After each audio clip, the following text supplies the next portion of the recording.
So we're going to change a little bit of the format because we want to get things out in a more timely manner. And we have soccer camps to coach and stuff to do. So doing this every day has been tough. So in this episode today, what we're going to do is we're going to talk about the last 2 days of games. And then we're going to break down the whole round of 16, our comments and predictions and insights. And then we'll come back after the round of 16. And hopefully we'll both be happy with Brazil and USA advancing. If not, one or both of us could be very 24 depressed. hours away and I'm still sick. It's 30 hours away and still sick about it. Yep. Go ahead. Yeah. And then we'll break down the whole round of 16 and talk about I guess it's semifinals when we get down to the last 8. So it'll be interesting. Okay. Excited about this. First game we'll talk about is Spain, Austria. And a game went as expected. The only thing I will say about it, for me, specific to that game, that seems important, is that Spain did a good job of being direct instead of just knocking the ball around. They seem to have a strategy for penetration, getting deep, getting wide a bit, creating some opportunities, and they didn't just lay back and Austria didn't have an answer for Spain getting in there and scoring the 3 goals. To me, was the most significant thing about it, because I can't remember if Austria did. It seems like they did play pretty low pressure, but it wasn't effective. They couldn't really keep Spain from scoring. But that's my take on the game. About what we expected. It wasn't a super exciting game unless you're rooting for Spain and wanting them to score a bunch of goals, and you're very happy. But as far as a super competitive game, I would say it was not. What are your thoughts on that?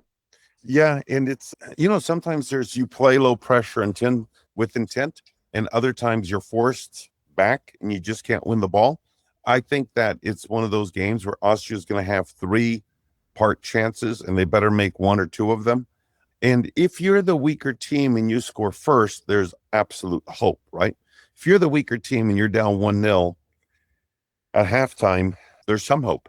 If you're the weaker team and you're down 1-0 and there's still 15 minutes left in the first half or whatever, that's bad news. So it's one of those where Austria would hope that they scored 2 of their 3 shots or 2 of their 4 shots, and you hope that Spain misses about 14 chances. It started a little bit like that. It's the exact same game as France versus Sweden. It's the exact same game, except Austria was a bit more organized. It's the exact same game, actually. Like, how's it still 0-0? France did a bicycle kick from 16 yards out that hit the post. They're playing with it. It's still 0-0. And so, not an exciting game unless you're a Spaniard and you're like, let's not screw this up. Let's just move on. It was a boring everyday job. It was easy for them. Yeah. That was good. At least you had 3 goals. Exciting to cheer about as a soccer fan. I'm going to skip the Portugal-Croatia game. We'll come back to that because that there's a lot to talk about. Switzerland-Algeria. Switzerland took care of business, and Algeria just looked to me disorganized and didn't have much of a chance at any point in the game because it didn't seem like they could put an attack together, a cohesive attack together in that game. If I remember right, it was Switzerland the whole way, and they were outclassed. I expected more from Algeria. Back to the culture thing, Crystal and I were shocked at how many Africans were on the Switzerland team. Yeah, because historically, you expect us to be the Switzerland team. It's going to be a bunch of blonde white guys from Switzerland. And so it just shows you that, again, we talked about how with a lot of countries are becoming the melting pot. To be fair, I was talking to my voice teacher about this the other day. The countries where there isn't a whole lot of immigration, Asian countries, Japan, South Korea, and China, for example. And what he pointed out to me was that those countries their populations are declining because people aren't having babies. And immigration has become a way of survival. And again, it's the same thing that happens in this country, state by state.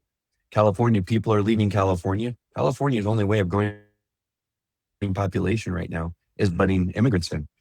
You could argue the same thing for Minnesota. People are more likely to leave Minnesota than to want to move there. It's a cold place. It's wonderful. I lived in Minneapolis for a couple of years. Huge Prince fan. I used to go to parties at Paisley Park all the time. Don't get me started. Don't get yourself started on that, Danny, right? So love Minnesota. Love Minneapolis. Would I rather live there or Denver or even kind of Kansas City, right? Minneapolis has got it making a hard case to get people there. So we see that in our states where states that want to let more immigrants in because their populations are declining, potentially. They're afraid of that. And we see that in different countries where they refuse to let immigration, like a Japan or a China or South Korea, and their populations are declining. And maybe that's what's happening in Switzerland and Sweden and France, for that matter, where they're thinking, hey, we got to grow our population, so we're letting in immigrants, and they come from all over. And Africa seems to be a place where a lot of them come from, especially in the soccer world, because there's so many great athletes coming out of Africa. My gosh, they're kicking butt in the World Cup. Africa nations, so many of them went on to the round of 32 at least. Yeah. And for so many of them, their best players are playing for a European team. Yeah. Yeah. In that, to me, I would just be like frustrated because they have so many players who could just play for their original land, country of birth, whatever. But then again, a lot of them, they want a European passport because then they can play in the big clubs, Barcelona and Real Madrid and Bayern Munich and Liverpool. And I did not mention any of the Manchester teams. Let me say one more thing about it too. The Swiss took a ton of refugees from when Yugoslavia broke up. We said it was 7 nations crammed into one. In a way, it broke up into 7. They took in a ton of refugees. So when the Swiss and Serbia played, when Albania plays or whatever, I can't explain the whole bit of it.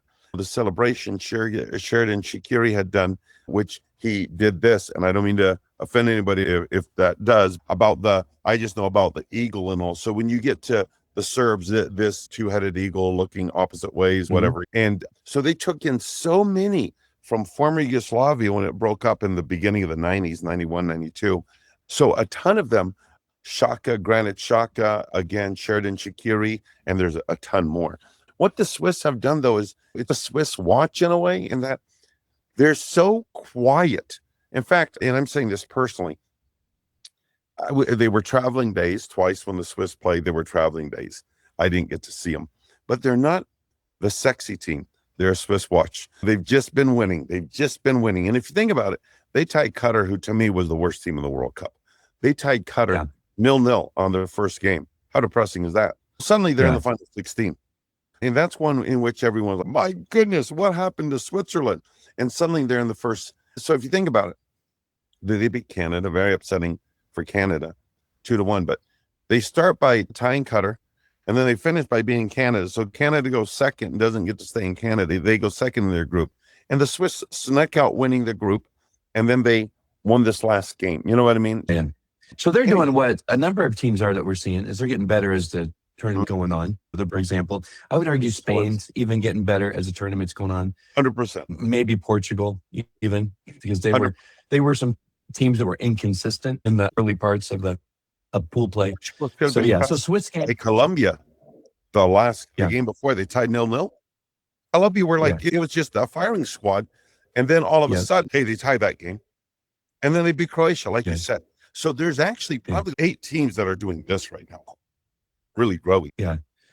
So the Portugal-Croatia game, man, they started that off telling the story of how it's going to be either likely Modric's last game or it's going to be Ronaldo's last World Cup match. And that was a good way to set the tone for the game, because even if you don't know those players like you and I do, and most people know Ronaldo, but a lot of people west of Europe don't know Modric. And the funny thing about my Rottweiler's name is Modric, and I can tell you, I think I've said it before, I take him to the groomer where I'm out walking him or whatever. 1 in 10 people go, oh, did you name your dog? In this country, 1 in 10 people say, did you name your dog after Modric, the soccer player? If I was over in Europe, everybody knows. But they would. But a good game could have gone either way.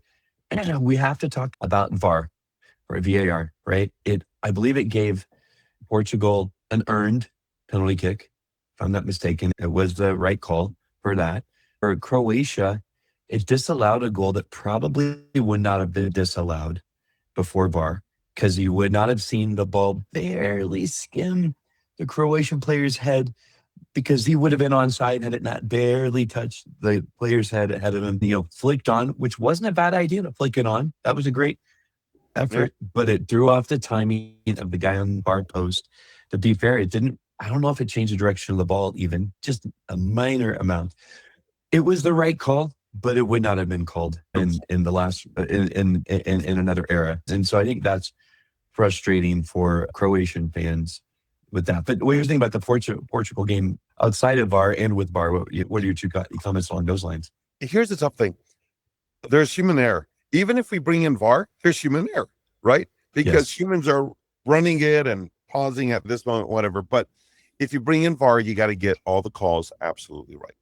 But you cannot bring in VAR and then miss calls. And it's like, why are we doing VAR then? Let's just go with straight up human error. And so it's a tough thing, isn't it? Let's just go with straight up human error. Yesterday, I watched a 15-minute clip that I love, and it was the first division in England of the 70s, and it was football of the 70s, and it's beautiful. Pure mud fields that no rec kid would play on today, right?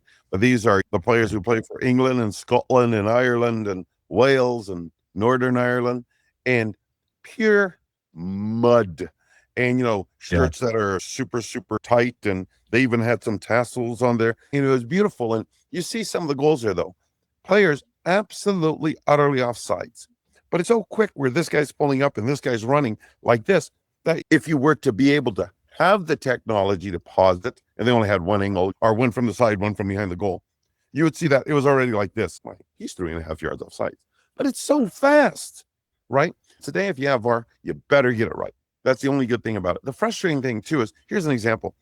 With all my heart, I was pretty sure Gabriel Martinelli was onside when he scored for Brazil. But how do you receive the ball on the 6-yard box and have time to receive it and open up and tap it into the far low corner and be on sides? How? So I'm like, I'm not going to celebrate. I'm losing my skull.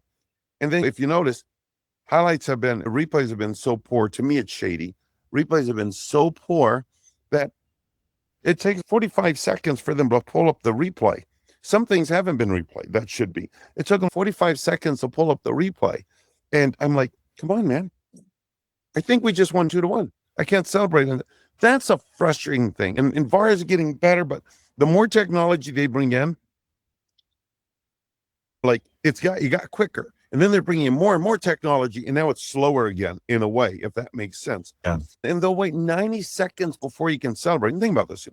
I'm 19. I'm representing my country. First goal I've ever scored. In fact, I just got on the team 3 games ago total. You know what I mean? Yeah. And I got on the field, and I just scored a goal. I can't celebrate. Or I lose my mind, and it's that reverse, right? You celebrate, you go nuts, and then it's not a goal. And then suddenly now the other team's celebrating like they scored a goal. But you're the one who scored the goal. It's so frustrating. I will say one more comment. That's far. But one more comment is, it was cool that Roberto Martinez, I think everybody's shocked, subbed out Cristiano Ronaldo with 10 minutes left.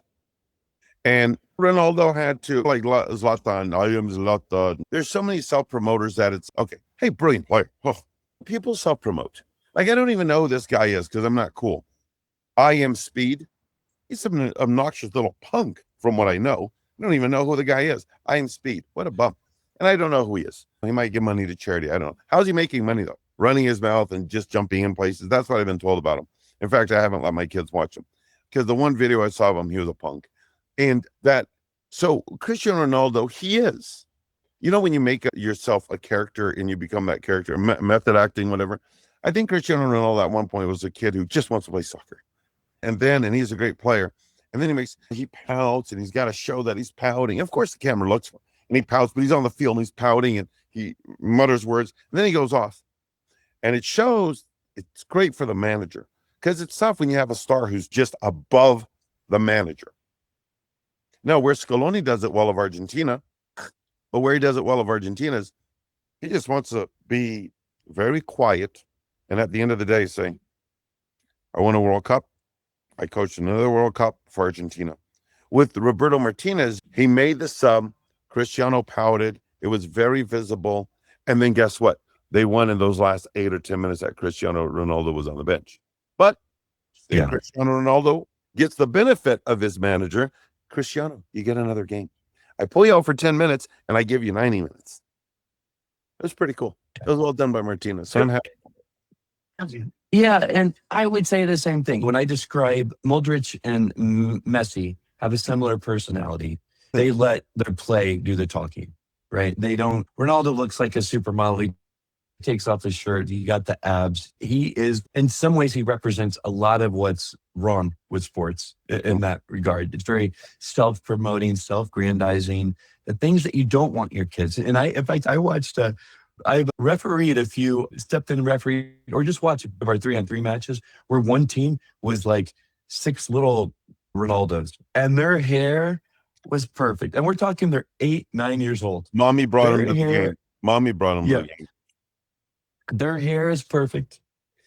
They've got the skills. One of them even tried a rainbow, and they were so cocky and arrogant. It was a bunch of little Ronaldos. Now, they backed it up with skill. They were amazing. I talked to the coach afterwards. I'm like, what club did you come from? I've seen that twice in 3v3 matches. In both cases, it was 8, 9-year-olds emulating Ronaldo. And to be fair, they weren't trash talking or being cocky, even towards the other team, but they were very cocky and arrogant with their skills. They backed it up. And so I was like, wow, and Ronaldo backs it up. He's always one of the greatest players. So it's okay. He's not a poser. He's a poser, but he's not a false poser. He actually is a great player. Correct. And here's the thing.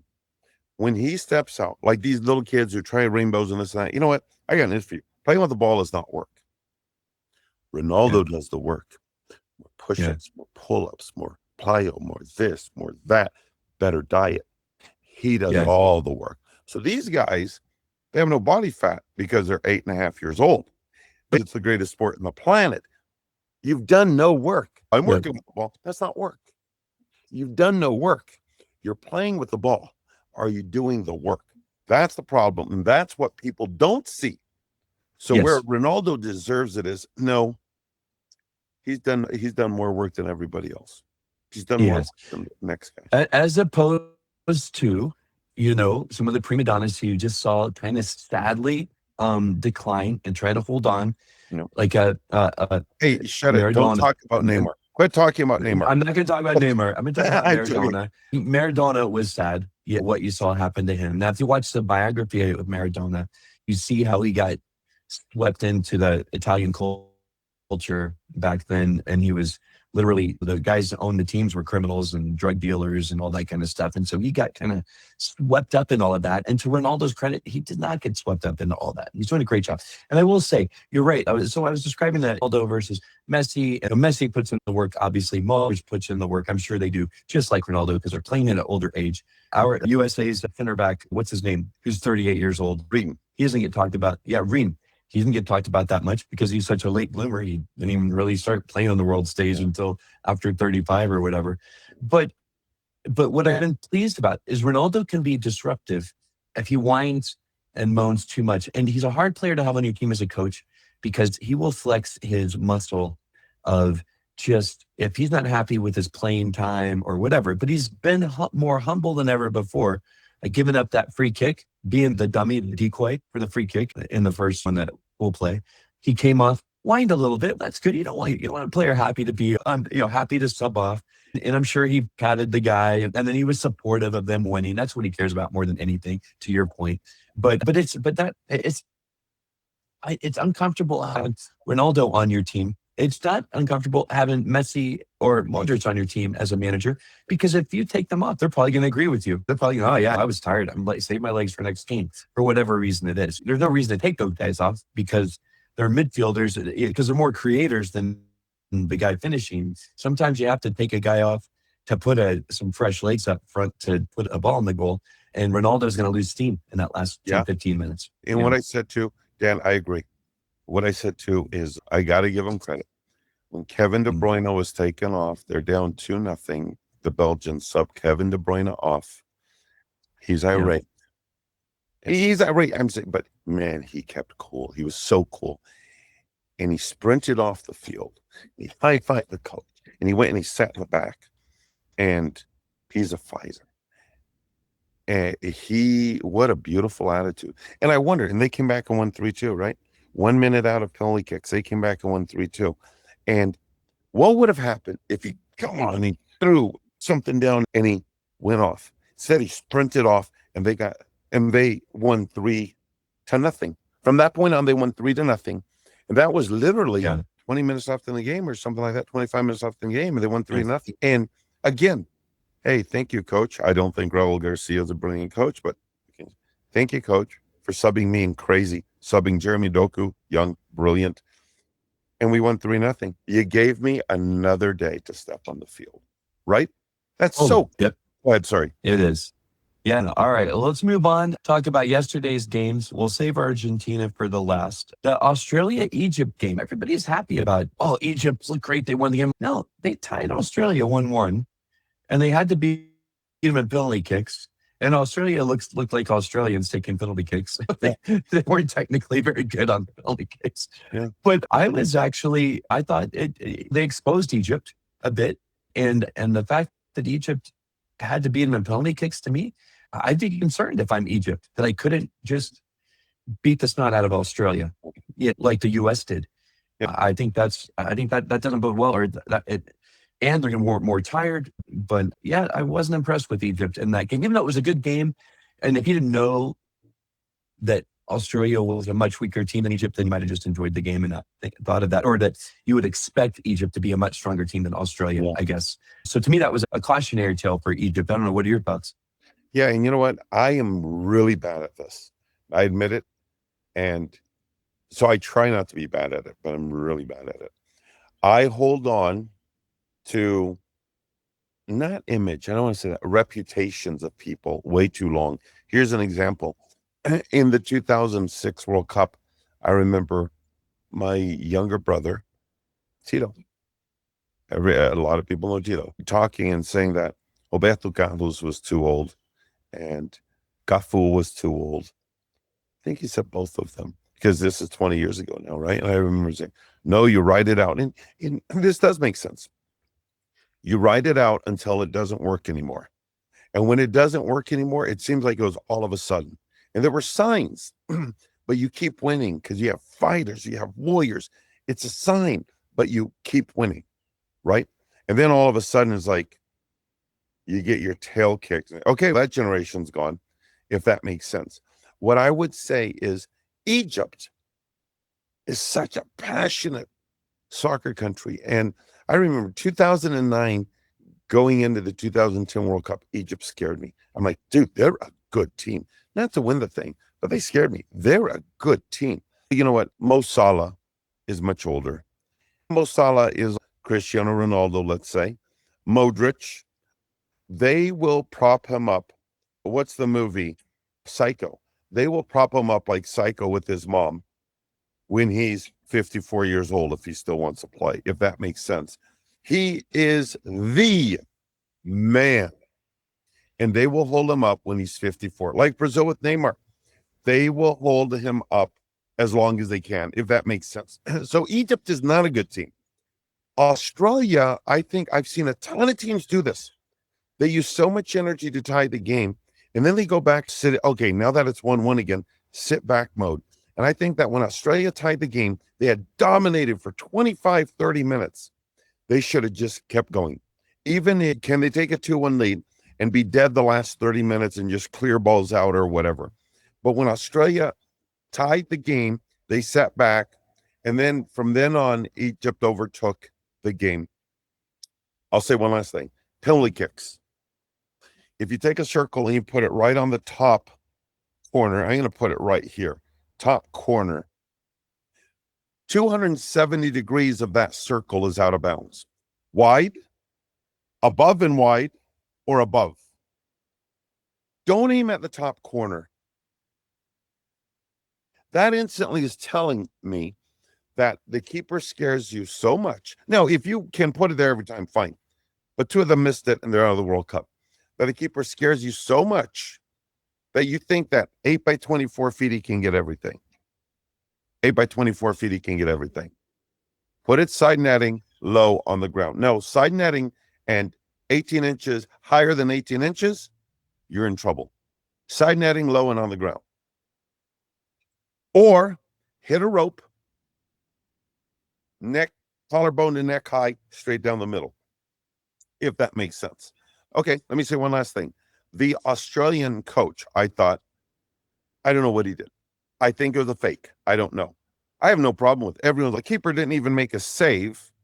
Do you remember? He subbed on his penalty kicking specialist goalkeeper. And the keeper didn't even make a save, everyone says. That's easy. At this point, it's not a skill game, it's a psychological game. You know what? He could have put in his fifth string goalkeeper. As long as Egypt thought there was a specialist, that's great. Now, here's the truth. He dove the proper way on the first time, and I looked at my boy Jack, and I said, see, that's good. Because if he goes the proper way on the second or third, not even all three, the second or third, Egypt's going to, holy cow, they do have data on our penalty kicks. But he went the right way on the first one. I'm trying to think. I think he stopped it. I forget. All these games run together. But the coach, and there, I heard criticism. Why didn't he just stay with the other goalkeeper? Alisson, to me, is the overall most rounded best goalkeeper in the world. To me, he is out of this world. He's very poor with penalty kicks. He is bad. If Brazil don't sub him off for penalty kicks, I'm going to be crushed. I'm going to be like, my gosh, no, please, Lord, don't let us get to penalty kicks. Let's win before. If they don't, he's not a penalty kick specialist. You don't know that. I just need you to think that he's a penalty kick specialist, if that makes sense. If you remember in the 2006 World Cup with Jens Lehmann, the Germans did something brilliant. And I don't even know if it was a shopping list or whatever else. I don't know. I think we're missing 2 games on my list. Not on your list, on my list. I don't know if it was a shopping list or whatever. But Jens Lehmann, they pulled it out and they looked at it and there was a list and he put it in his sock or whatever so that he was showing like, I've got notes on all you penalty kickers. How brilliant is that? And they could have planned it out already. The Australian manager, everyone knows if we go into penalty kicks, I'm just going to sub them. And then keeper, do everything you can. Dive, jump, this and that, whatever. Does that make sense? And he gets criticism. It's damned if you do, damned if you don't. Keep the other. Maybe the other guy's not a great penalty kick stopper. Or he wanted to take him off. Instead, Right. this keeper, giving him a note, faked it. You never know. Do you see what I'm saying? If he was a great penalty kick stopper. That's funny. Yeah, I appreciate you explaining that. So what you're saying is this gamesmanship where he holds up a note. Oh yeah, I know which way you're likely to go and all that kind of stuff. That's funny because I will say this: my technique on penalty kicks was always firm pass in the corner, low and hard. And during practice, I'd get that 95 times out of 100. I would just put it right in there. And then one time at the end of practice in college, the coach says, and we had a penalty kick contest.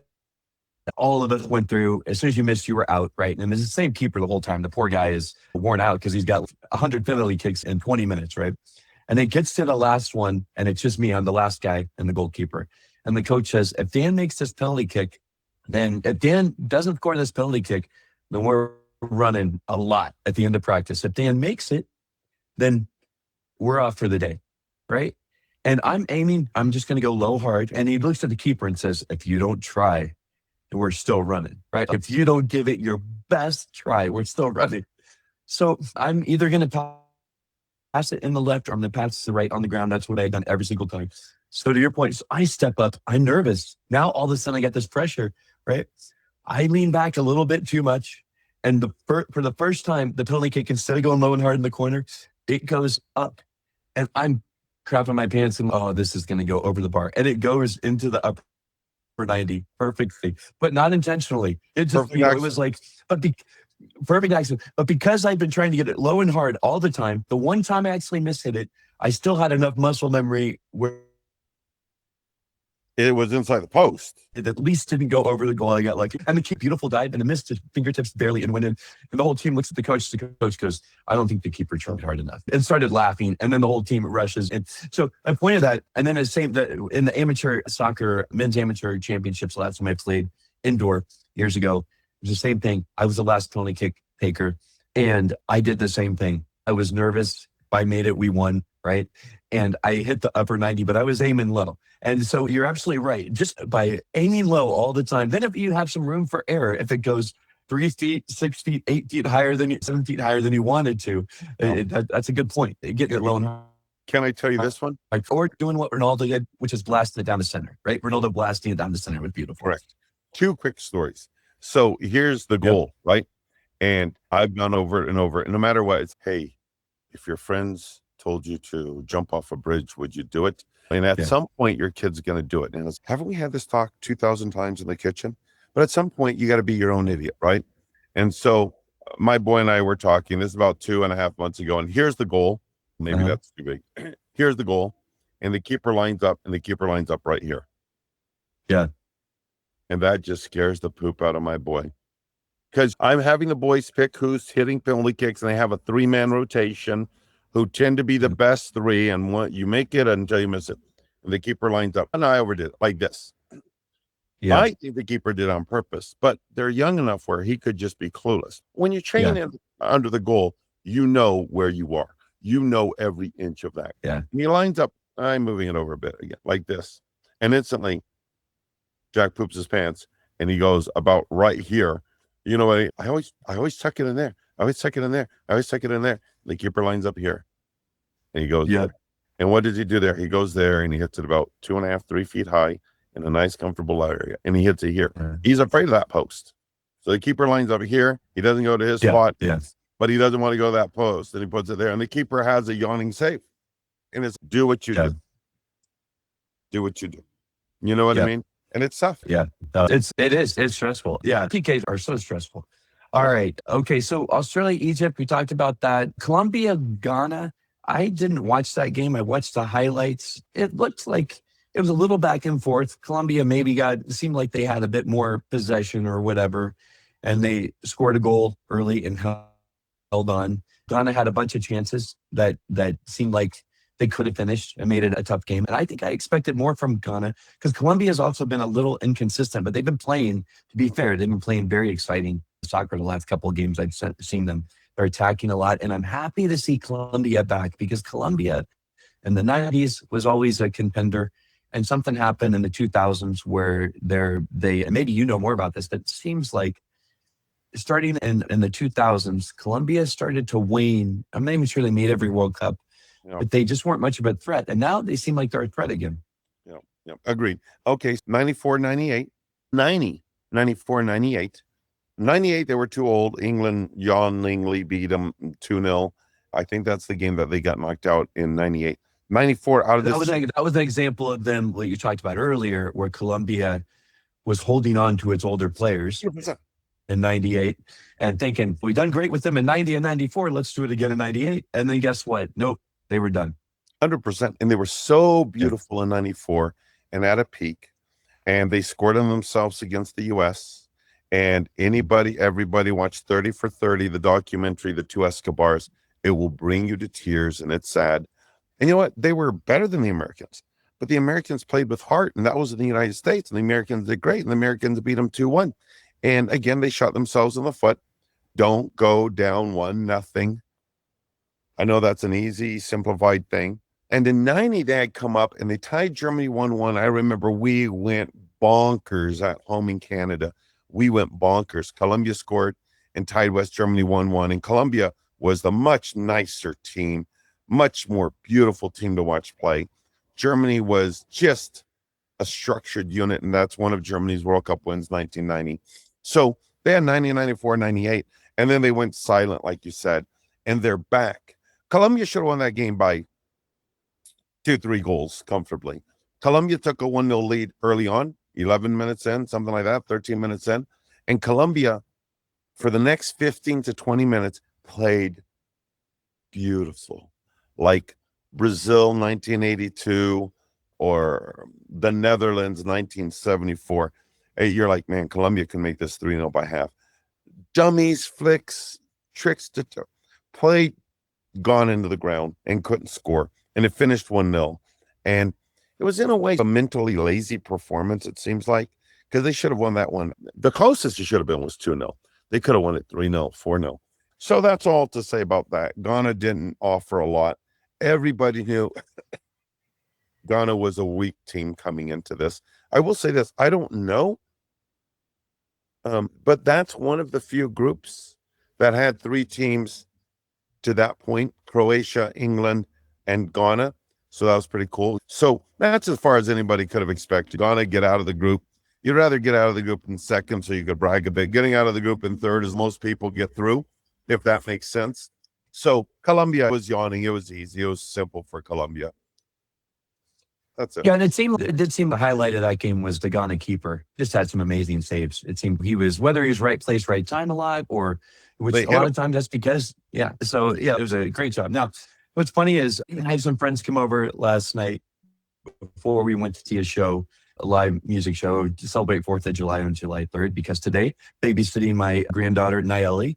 Crystal and I are going to be doing that. Yes. And while the kids go enjoy 4th of July with their friends, my little Cypriot, Mexican American granddaughter, the most beautiful little girl you've ever seen.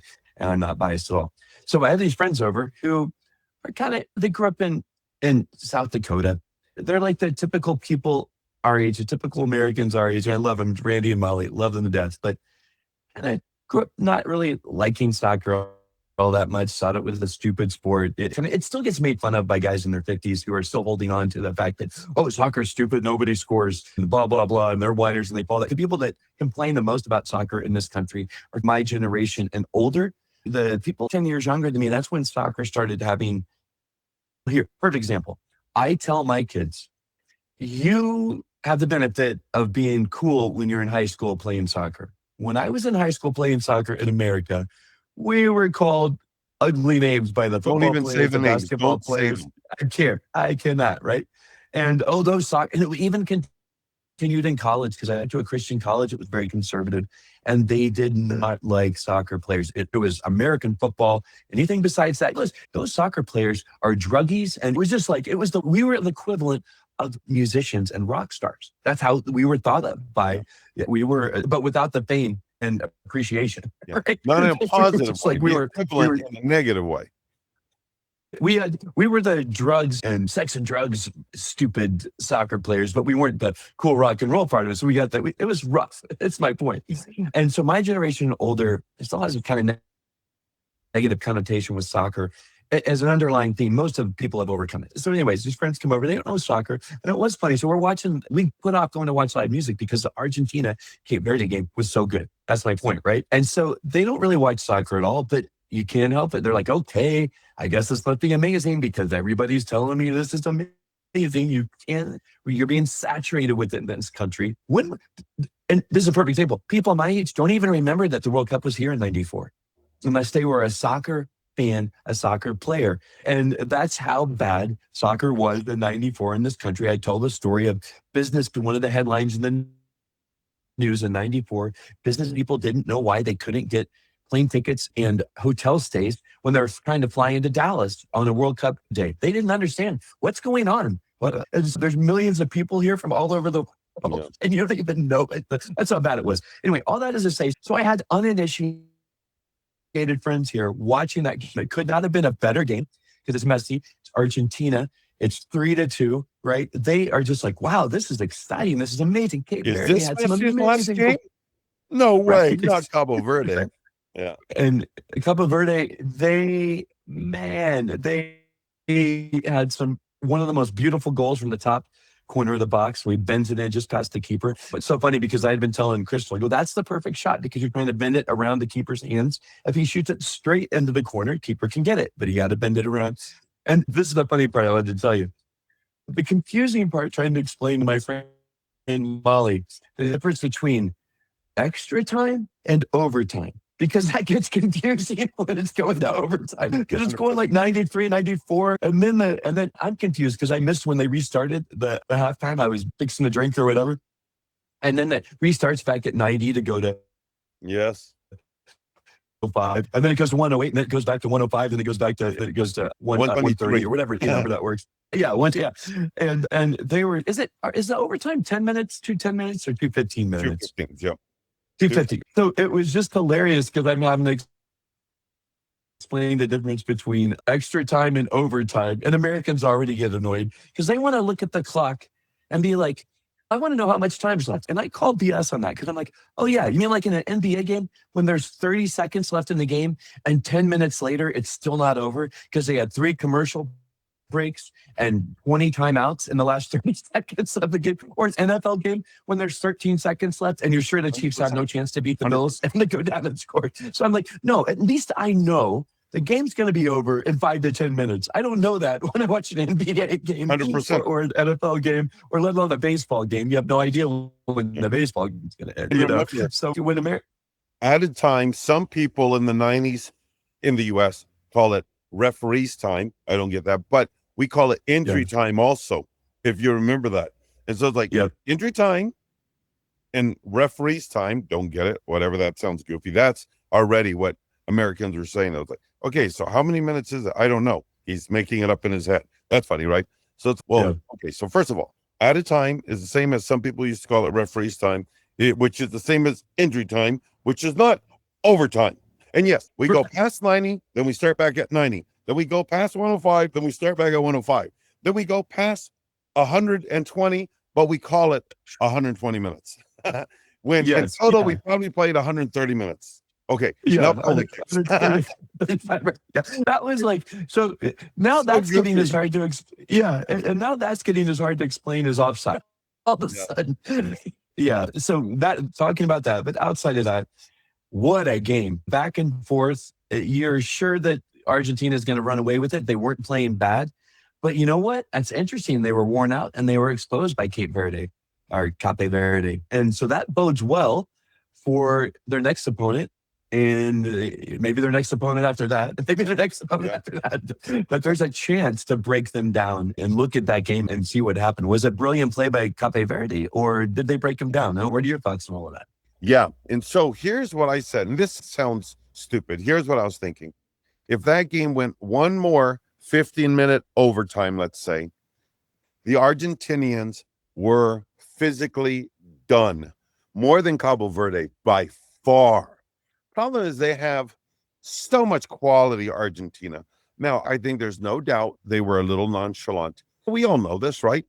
Man, like, we've all done it. You got to get pumped up. Pump yourself up. I just cannot get as pumped at this moment. Yeah, you know what? Those guys play games in front of millions of people every single day or every single week. They're superstars seen all over the world. You know what? What do you mean? It's a World Cup, dude. Why wouldn't they be pumped up? Because they know that their other 8 or 9 teammates can carry them to the next round. And then suddenly they're fighting for their life. Guys are falling.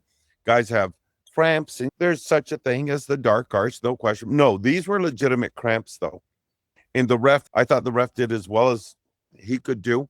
The funny thing is, this is how the game is. If, again, I mentioned this the other day, I think, if you watch Japan's goal against Brazil, there wasn't a millimeter between Gabriel's foot, his right foot, when he reached back. I think the ball might have nicked his bottom of his boot, his cleat. But there wasn't 1 millimeter between Gabriel's foot and the ball. And then the ball was about 4 inches past Alisson's fingertips. It was about 2 inches inside the post. It's such a game of inches. Let's say it was a little bit lucky. Cabo Verde's first goal to tie it really brought belief, though, right? Argentina didn't play well. They were out of it, whatever. They were lazy, looking at the next game. And in the end, they won nothing. Okay. But Cabo Verde, the guy played the ball into the box at no angle, right on the goal line. And it went through the Argentinian defender's legs. And then the guy spun around and shot, and it went through the defender's legs into the far post. 2 straight balls through the legs. And literally it's going through the legs where the guy's legs are this far apart, and the ball brushed the inner ankles of both feet on both nutmegs. And I hate the word nutmeg because people talk about it. If my head's, the ball literally went like this 2 straight times. Incredible. And then once they went down 2-1, again, I'm like, okay, I'm going to go and pull weeds. Argentina's going to make it through, and it made me sick. And then that goal, you just see everybody's face like, this is ridiculous. Absolutely phenomenal.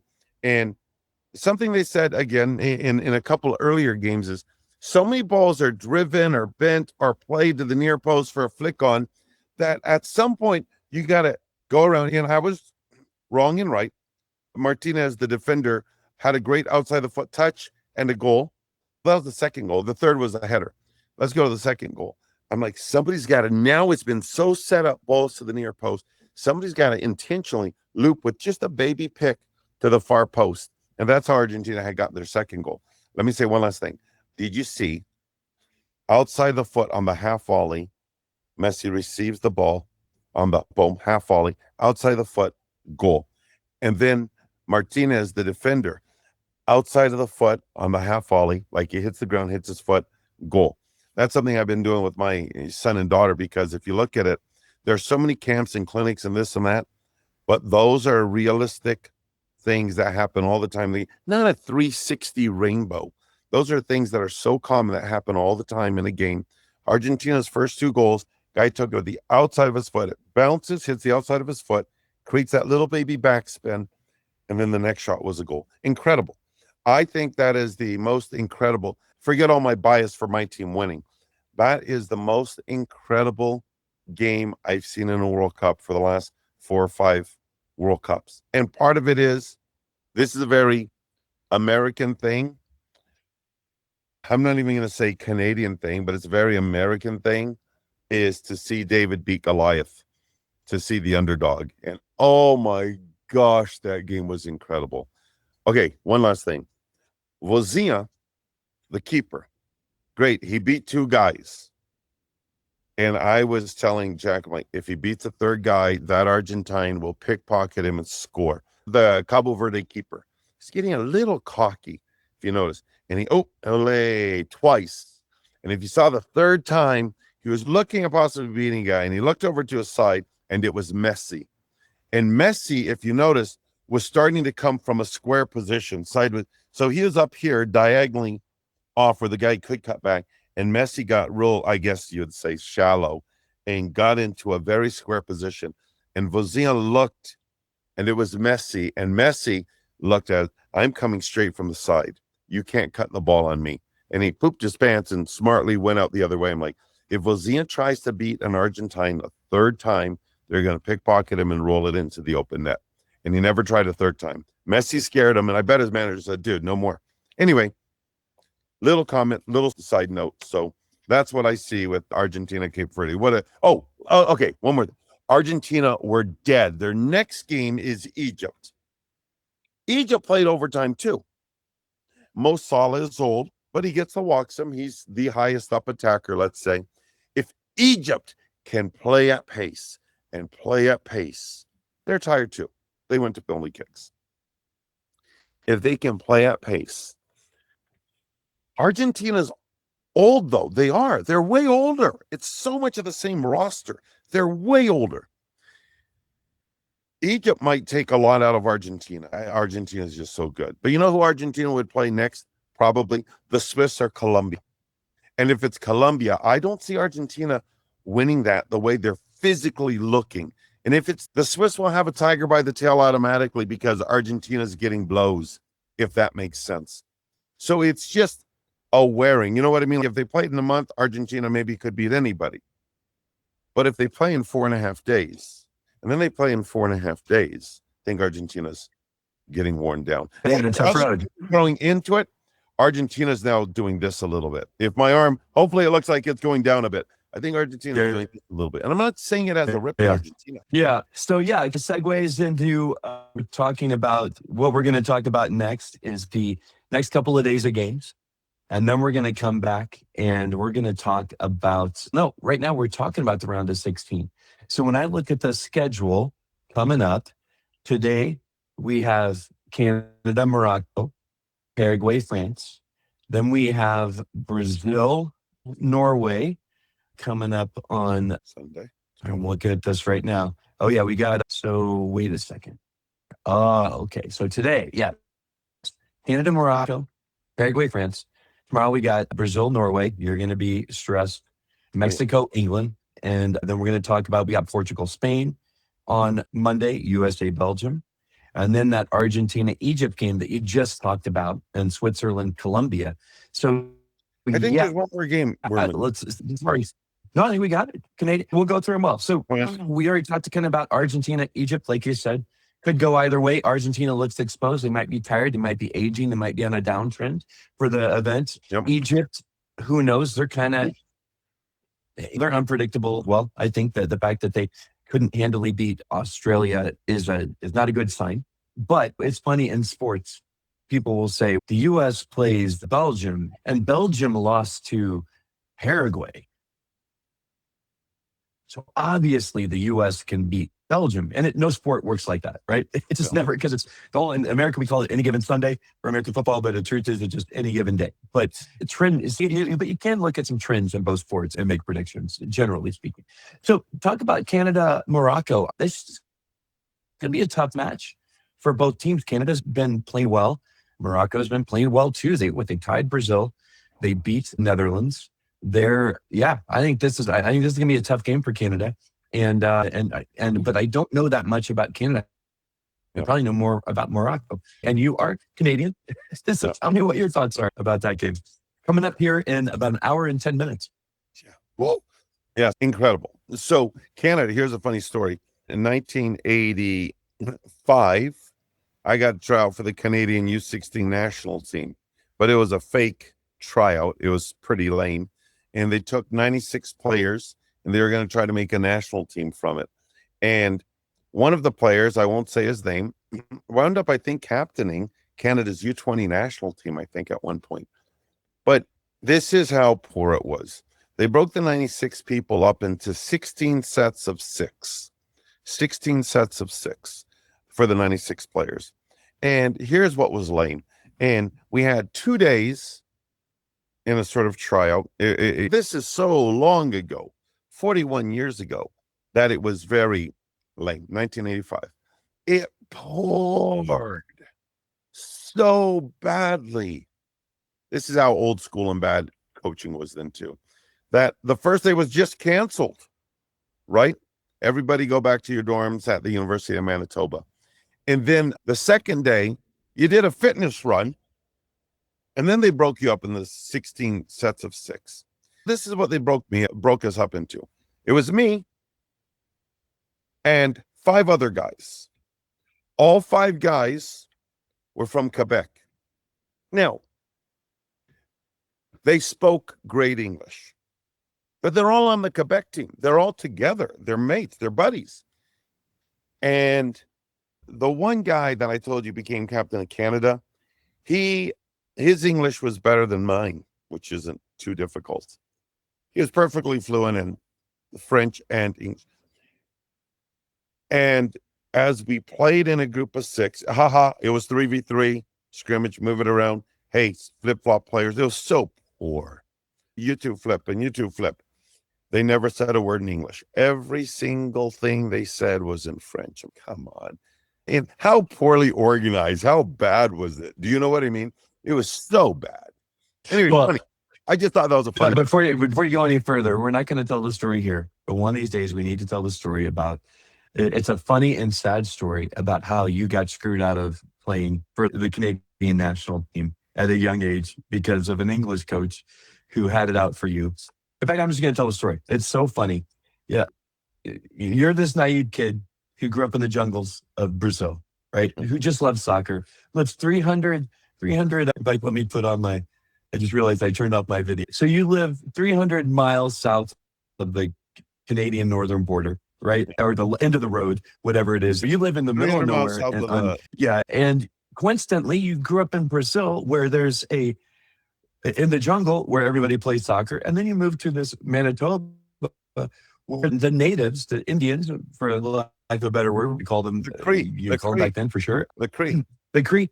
They were a soccer community. In the, who would have thought it, right? In the middle of nowhere, Canada. And you get called up to I'd love to try to tell it for Zico because Zico doesn't brag about himself like I do. I brag about myself. I got way less to brag about. And I can also be self-deprecating, as you can tell. But so I want to say you're 12 years old, you get called, someone says, hey, coach, to whoever the guy who's doing their ODP program. I'm going to tell the story. I'm going to butcher it, but this is generally what happened. We get this 12-year-old. Now, he's not going to make your U16 national team. And maybe I'm getting those years wrong, but something like that. He's not going to make the U16 national team, but you should take a look at him. So you're this little boy who watches soccer in your basement during the wintertime and is filming games, World Cup soccer games from 1986 on or whatever, 1980 on. Yeah, more about soccer than anybody. You can tell me what the elevation is of the field and wherever, South America and all this crazy stuff. and you're a player, and it's about Zico's #1 draft out into the Canadian Soccer League out of college, all record holder in NCAA Division I soccer. So I can pull the soccer player. Zico's one of the best. And he won't tell you that. That's why I got to tell you. So he goes to tryouts, and the coach, English guy, is like, come here, lad. He's trying to be nice to you. Come here. Now, I want to demonstrate one-on-one defending for these 15 and 16-year-olds. And I'm going to bring in a 12-year-old because that way I can show them how I can defend against this 12-year-old and demonstrate good 1v1 defense, channeling, turning sideways, right? And the coach says to you, now, Zico, or probably called you Brent because you weren't called Zico back then. Brent, what I want you to do is dribble past me. Okay, you're going to try and dribble past me and get over there. And you're like, okay. And you're not thinking, I don't want to humiliate this coach because that would hurt my chances. You're thinking, I want to follow what the coach told me, which he told me to do my best to beat him one-on-one. And that so is he can 100% true. So this 40-something-year-old, 30-something-year-old coach, English guy with a fragile ego can demonstrate to the 15, 16-year-olds how to defend one-on-one. So the first time, you nutmeg him and beat him. And he's, look at this. Oh, good job, kid. That was wonderful. Now, let's do it again, guys. Sorry about that. Let me get reset. Okay. Zico or Brent? In Gimli, Manitoba, yes. Hey, okay. Now, all right, Brent, come on at me again. Try to beat me again. You nutmeg him and beat him a second time. Because you're following his directions. You're not reading the fact that he has a fragile ego, and you're destroying any opportunity you have to ever play for the Canadian national team in this moment. So he's a little frustrated. Okay, Brent. All right, lad, you got by me again. That's funny. Oh, okay, kids. Now let me show you how to defend. Now let me show you how to defend a 12-year-old. Okay, now let me show you. Okay, all right, Brent. Now do your best to try and get by me again, son. And he's in his defensive position. You nutmeg the guy a third time, humiliate him in front of these 15-year-old, 16-year-old boys. And instead of doing what you or I hoped we would do if we were in his position, saying, holy crap, I might have to put this guy on my U16 national team. I need to make sure for my country that this kid is earmarked as, if he's not playing for the U16 national team this year, he may play next year. And if he grows, whenever he starts growing, he's going to be on our national team. Instead of that, he blacklisted you from the national team program from that day on. And it's one of the funniest and saddest stories I've ever heard in my life when it comes to a young boy, how a coach screwed him over because of his fragile ego and destroyed, and brings tears of my eyes, potentially destroyed you should have been playing for the Canadian national team, in my opinion. Because I've seen the Canadian national team play in the early 90s, mid-90s, when you would have been on their team. No doubt in my mind, you should have been on the team. And it's all because of a fragile ego coach who cared more about his personal ego than about the Canadian national team. He put himself above the country. And yeah, I'm going to call him out on that because that's what I see. And it's sad when coaches do that. So you don't have to talk about that much, but let me correct one thing. Say what you're going to say and then tell me what you think about Canada. Okay. Yeah. So everybody who made the Canadian national team then was from British Columbia or Ontario. And there were one or two of these kids who were from Quebec who would only speak French because they wanted to chase you out, right? And nothing was in the middle in the prairies. So I was in Manitoba. And so it wasn't the Canadian national team at the time. It was the provincial team. But what happened is they blackballed me from the provincial team, which I kept making all the time. But back then, Canada was so far behind, and Canada even, was so big, that only the coasts or closer to the coasts made it. Only these two provinces made it, and a little bit from here. But he chased me out of even getting a look with the provincial team. So I stayed making it, but his other fellow Brit, this guy was actually Welsh, his other, they were all Brits, fellow Brit, abhorred me for it. And that's the last time I really saw that guy that I nutmegged 3 times, 100% right, 3 in a row. That's the last time I really saw that guy. And then there was another guy who was there. And here, let me go back to this. So we were raised in the Brazilian Amazon as missionaries. Portuguese is my first language. And I don't even know how we went off here, except you asked me about Canada and Morocco. So we will be there in 1 minute. And I would say I lived in a bubble though. There's no population. We were working with different tribes, taking medicine in and the Bible, the gospel, into different tribes in the Amazon. And from there, we left. We had a few months in the US, and then we went up to Canada. I am Canadian and American and Brazilian at heart, my first language, everything else. And within a week, my dad took me to the Big Eddy Indian Reserve, now a Pasquak Nation, really, but that's what it was called, the physical land, whatever. And a guy named Frank Young, great guy, one of the Cree soccer leader there, to be honest, Frank Young and my dad, and I was playing at Big Eddy on their soccer field, which was a rock quarry. I don't think there's a blade of grass on it. It's just pure rocks. I really don't think there's a blade of grass on it. Within 4 or 5 days of being there, I was going across the river to play on what was the Big Eddy Indian Reserve. And so I am saying all that to say this. I wasn't a city kid. I lived in a bubble. And remember, kids are literal. And he's, hey, try to beat me. Well, I'm going to try to beat you. And I did. Okay, so Canada, Morocco. Canada's so many of the European nations, right? Canada's a melting pot. And I don't know if they still have it, but back when I was there, they had a festival called Folklorama. And it was food. All the schools around in Winnipeg had every school, like this school had in the gym, Ethiopian culture and clothing and music and this and that. And the tables would have Ethiopian food.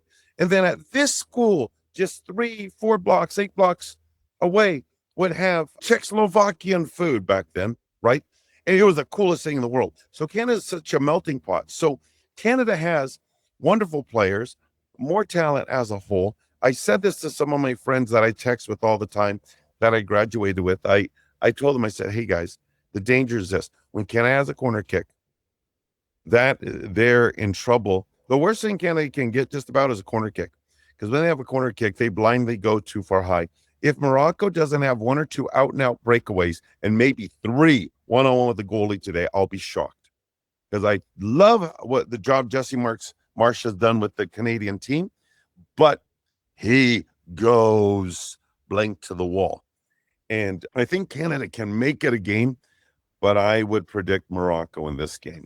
Morocco's so bad. And let me tell you this. To me, Senegal won the African Cup of Nations this last year. What happened in the final 20 to 30 minutes, everybody should go and watch, is wrong.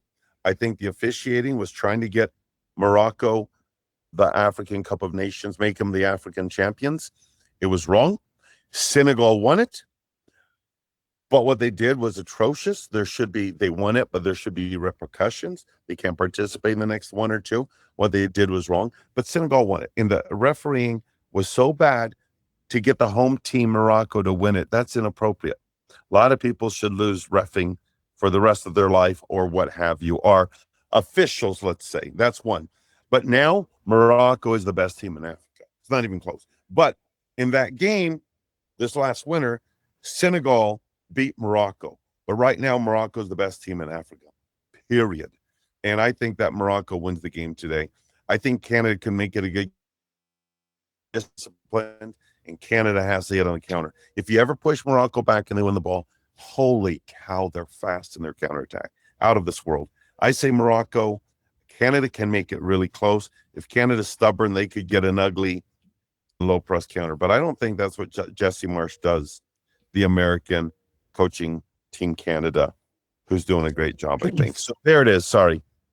No, that's great. And you know what's interesting about that is years ago, might even been decades ago, at least 10 years ago, there was a stat on the high percentage of goals scored when after you're defending a corner kick. So because when you're defending a corner kick, everything's open up in the space behind. And if something goes wrong with that corner kick, there's actually, it was something like, I think at the time, more goals were scored on the counter of a corner kick than were scored from an actual corner kick. And so you definitely have to be careful not to press too high on a corner kick because you can get countered, you can get scored against. It's like an offensive weapon for the defensive team. So 100%. so that's a good point. Yeah. One last thing. If this is the Yeah. 18-yard box and there's a corner coming from over here, this side, let's say, Okay. and this is the 18-yard box, people get a ton of players in here. What I like to Yeah. get is 3 or 4 great headers in there and have 3 or 4 guys making an umbrella around the 18-yard box, if that makes Yeah. sense. But people get like 7 people here, 1 or 2 guys here, and 1 guy at half. I'm like, dude, if you do that against Morocco and they win a cleanish header, Yeah. I think Canada giving up a goal on their own corner and Canada just outright giving up breakaways it's this. We're going to go out and what is it? Better to burn out than to fade away, whatever. Canada plays there. It's an explosion. You know what I mean? They're not going to fade away. It's all or nothing. That's how they play. So anyway, that's what I think. Yeah, kind of like Japan. Japan goes in all or nothing. We're gonna go play our game, and if we get beat, then we get beat, right? So that'll be interesting to see. All right. So then the other game we got today is Paraguay, France. Paraguay had a stunner against Germany. Germany wasn't that dynamic, to be fair. I can't remember a German player that I was excited about, and you probably do because you're better at remembering these things. But even when they played, they didn't seem to do much special in the first round that I can think of. And they probably go into that game against Paraguay thinking we got this, no problem. Paraguay beats them. But man, France is, I would argue, the scariest team for me right now in the World Cup. And so I see this, Mbappe, if it's 0-0 at halftime or 0-0 with 20 minutes left, Mbappe's going to say, and the victory, give me the ball. When Pelé says, give me the ball, I do this and I go score. Mbappe's going to take it to him. And and that's a very silly analysis that the game's not very in depth, but I just see France overpowering Paraguay. I don't think we have much of a chance, but who knows? You know what's hilarious? What you just said, I was about to say, hey, Dan, we can save some time here because we give so many personal stories. We can save some time here on this one. Now, I hope I'm wrong because what a Paraguay. Vamos, vamos. I got my nicest pair of boots ever from a Paraguayan I played against in 1990. It was pretty cool. He was from Word of Life Bible Academy in Paraguay, and they came visit the U.S., and I played against them. A couple years after I moved from Canada, but I was in school in the U.S. Incredible. That's the nicest thing Paraguay provided me in soccer, what have you. I think that France will just overpower them in every single position. France have better athletes in every single position. I think the Paraguayan, if you guys can, not Hill, Hill, Gil, Gill, the Paraguayan goalkeeper. Very beautiful story. If you guys can look him up. And Beth sent it to me, and I was like, Hill. The guy was saying Hill, the American guy.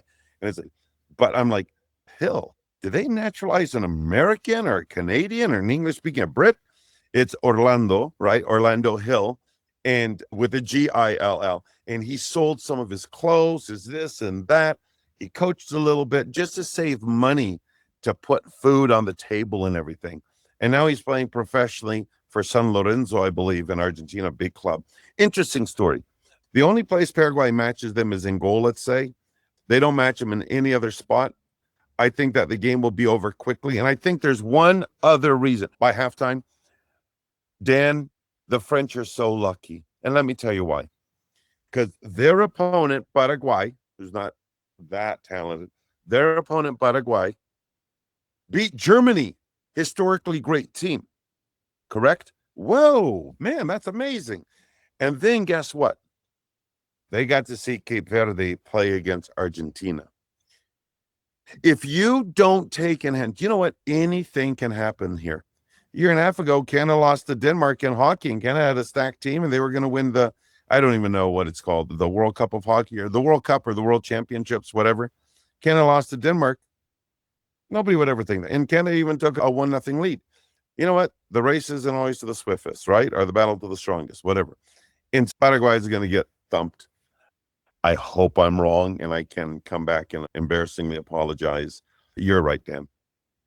Yeah, and what you said is good. France is like, oh, the coach can say, look what happened to Argentina against Cape Verde. Let's not take, and look what's happening just with all the small countries. I think, I think that what's happened is the rest of the world is closing the gap. There used to be this gap between the top teams in the world and the bottom teams in the world, right?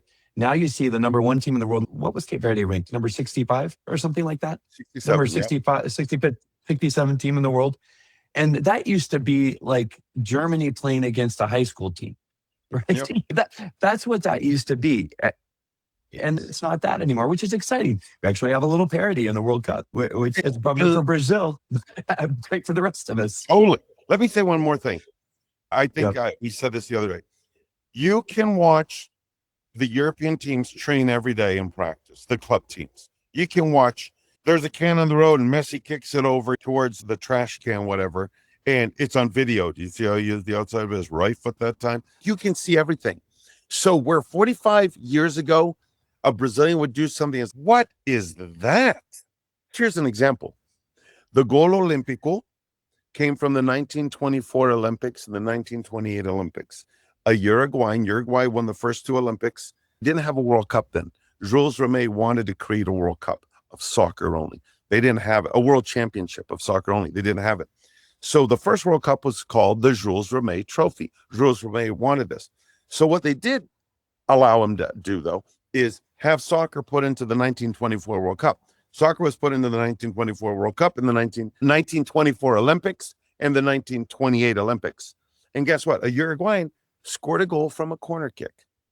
So it became a Gol Olímpico because it happened in the Olympics of 24 and 28 from a Uruguayan.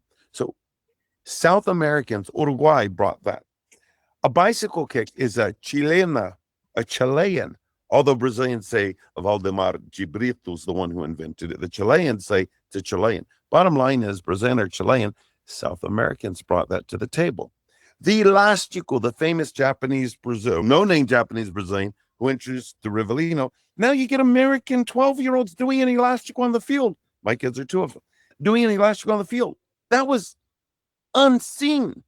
The rainbow, Ozzy Ardiles does it in the Escape to Victory 1981. So the creativity, it's the fact that the South Americans bring has been seen day in, day out by countries that would never do this stuff. By pragmatists have now seen all this creativity for 45 years. On YouTube's, on videos, they see practices of Barcelona, not games, practices. Do you see what I'm saying? And Yeah. so, Oh, no, 100%. It's smaller. And then these guys leave their nation, go get a passport, train and play with Bayern Munich, don't make the German national team, but they've been trained by the highest clubs on the planet. And then they go back and play for their country. So they have all this talent that go to Europe, get trained with science and those goofy bras that they're wearing now. They get trained there, and then they go back and play for their country. An example, the Netherlands playing against Holland. Only one player, Morocco playing against the Netherlands. What? Only one starter was born in Morocco? They're now being born in Europe and then going back to what was their country. So that's what's happened in the game. It has. It is funny, though. It takes something out of the celebration for me now. When a soccer player takes his shirt off and he's wearing a bra, and I don't mean to sound whatever, but it's just funny when the soccer player takes off his shirt, and I'm like, that used to look so cool when he had abs and pecs and looked very masculine and raw, and now it's takes his shirt off and is excited, and I'm wearing a bra. And I'm like, put the shirt back on. I know. And it's something that just because I'm an old guy in his 50s, that just looks weird to me. It doesn't look, the new generation, that's just part of it. So it's not a big deal. And the American football players are probably wearing the bras underneath their outfits as well. They don't take off their shirts during the game because they'd have to take off their shirts and the pads and the helmet. It takes minutes to put back on. Whip off your shirt. Yes. You can't whip off your shirt in an NFL football game and then to celebrate a touchdown. That would be like 10 minutes. Let's get the assistant over here and help get his outfit back on. All right, so we got that Paraguay, France. I'm going to leave Brazil, Norway I'm going to leave it to the very end of the whole conversation, actually. Mexico, England. Boy, I favor England in that one, but I don't know why. I think maybe because it's England, I think they're a little bit physically stronger than Mexico. Maybe that's my perception.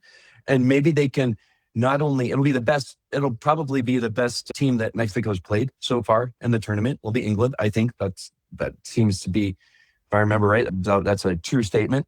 And it'll be a test. If Mexico can beat England, look out. I'd almost be like, look out for them to win the whole thing or to be in the final, right? If they can beat England. And then, because England's gotten better as the tournament has gotten on, yeah, I feel like. And Mexico's just been rock solid the whole time. Kind of like US and Mexico. They have just both played consistently very well. And are they going to keep playing well against an England, against a Brazil or Norway or Spain or an Argentina or whatever? Yeah, but that's my thoughts about the Mexico-England game. What are your thoughts about that one? Wow, that one's so impossible to pick to me. Let me tell you this. Yeah. I don't know what happened with Ecuador. They pooped their pants. But I was so wrong. Mexico, half of it was Ecuador was terrible. But wow, Mexico was good. If Mexico can play this like an English premiership game, which is what they did against Ecuador, high intensity every second, high and hard, I don't think England can physically keep up. Now, it's high alpine weather, to be honest. Mexico City, it's not like the hottest Cancun or whatever, something like that. So it's very high. It's 7,300 feet, I think. I looked something up the other day talking about it, yesterday or the day before. So it's high. So the elevation is going to be hard. England's going to have to cope with the elevation. I don't know if you heard this, but they're either flying in super late to avoid the altitude sickness, what have you, or they're planning on taking something berry. I forget what it was. Can't be coca leaves. I did that way back in 96. I don't think it can be coca leaves. I don't think they allow that. Anyway, the other thing is this. Mexico is going to find out where England's staying. And they will have firecrackers and horns the entire night in the hotel. There'll be firecrackers and horns. Mexico will keep, the English might come in late, might come in literally late in the day, but they're going to come in late so they don't suffer the elevation issues. And then they're going to be kept up the entire night by Mexican horns and fireworks. All of that said, I think Mexico's going to win. England's stronger, England's this, England's that, but it's 7,300 feet high, and they're sleep. You think about it, you're a bit nervous. But have you ever been a bit uptight and nervous the day before a game, and then there's horns and firecrackers the entire night? If they had James Bond technology that they took there, maybe they could each have sleeping chambers and everything else, right? And take that whatever berry it's called, something berry drinks. You know what I mean? But that is, I know, I agree with you, Dan. The talent, England. If I'm an English player, I just say, hey, I've got ADHD. Give me some Adderall. I'll get through it. I'll get through the game. Exactly. You're right. You're right. And how legal is that, though? I don't know. Adderall. I'm sure I'll bet. Yeah, I'm sure you're not allowed to take anything like that. Coca leaves, which is people who work in the fields in Colombia, they chew on coca leaves to give them energy. Like we might drink a cup of coffee. And that's what they make cocaine from, but they concentrate it. So that's a good question. Is the coca leaf like the equivalent of me taking ginseng or something? Because it's not cocaine, it's not crack, it's not Adderall.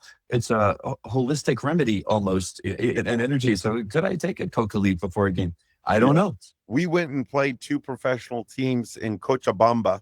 And if you remember, I said it like that because there was a commercial, Cochabamba, something like that. And I think it had to do with the theme of, who is it? Come on, man. Who's the guy who did it? Mike Myers. What's the character? Mr. Dr. Evil or whatever. Yeah. And I think it was a commercial that had that theme. And the redheaded kid who was a weirdo kid, whatever. Maybe it was his son, right? His son? nephew. His nephew. It was like his nephew. Correct. Redheaded nephew. Like the character was the redheaded nephew. Oh yeah. Okay. So there it is.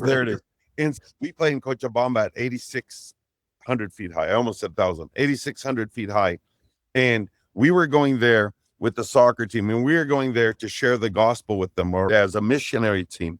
We were going there, and it's funny though, because when you get on the field, we talk about moral relativity. When you get on the field, and I don't even know that it's bad or whatever, but we played 2 professional teams way up there.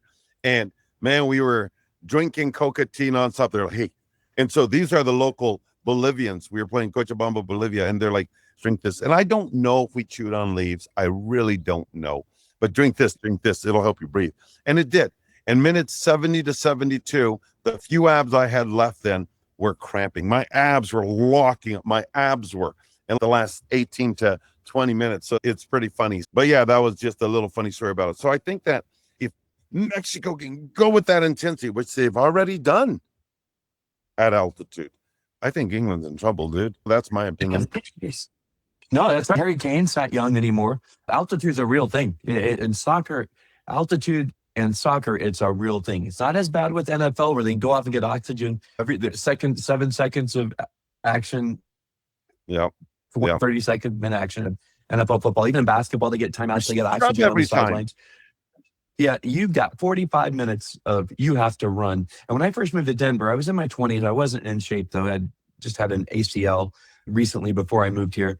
But I remember the first time I tried to run down a soccer field, just an indoor field, my lungs were like, holy crap, that's crazy. It takes a while to get acclimated. So, all right, Mexico, England. I didn't think about that. I didn't realize they were playing in Mexico. That makes sense.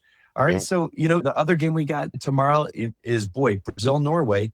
And Norway is kind of an underdog, right? And they've got Holland. That's the team with Holland on it, right? And that, yeah. So they're an underdog. You'd like to think Brazil's going to win that game fairly easily, but Norway's here in the round of 16 to beat some good teams, and they do have a couple of dangerous forwards, not just Holland. Yeah, and I don't know. So, what are your thoughts? How does Brazil match up against Norway? They have Holland and Odegaard. Odegaard, great passing, great midfielder. Wow. You think a great skillful player from Norway, you're like, okay, so what? I don't know. He's probably playing on a fast gym floor indoor all the time due to weather, you would think. And so he's just an excellent technical player. Oscar Bob, they've got a great team. They're tall. Funny stat everybody uses. I love stats, but stats are all out of context, including the stats you use, I use, whatever. But Norway's played Brazil 4 times, and they've beaten Brazil twice, tied Brazil twice. Part of the problem with this is, if you look deeper, not trying to be rude, when you play friendlies, that's what they're called, friendlies. Coaches are trying things, and you don't always get all your players in friendlies because he tweaked a hamstring. He's not going to go play a friendly, period. No, Brazil has not beaten Norway.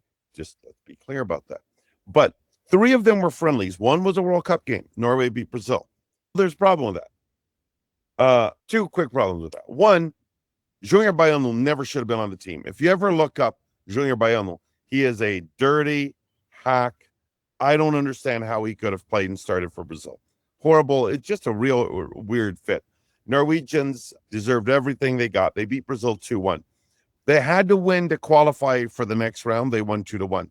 Brazil took a 1-0 lead, and they won 2-1. But here's the problem. Brazil had won their first 2 games. Norway had tied their first 2 games. So Brazil were through. Brazil was first. Brazil had 6 points. Norway had 2. All Norway could do is win and get 5 points. So Norway had everything to play for. Brazil had pride to play for. That's a lot. Anything easy about this game? No way. Again, Paraguay and Cape Verde just taught us, right? Germany just taught us. Argentina just taught us. The Norwegians know every single thing about Brazil, including how they wipe their backside. Do they want the toilet roll over or under? You know what I mean? And so they know everything about Brazil. Do you think Norway will be organized? Yes. They're very collectivist anyway, right? They're northern, humble, as far as they work as a team, if that makes sense.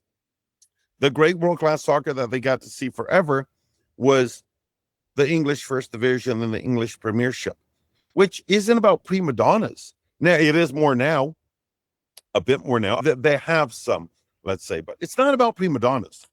It's about everyone gets forward, everyone gets back, or a lot get forward, everyone gets back. So Norway will be so organized, and Norway is tall. Brazil are the favorites, but I don't feel good about it.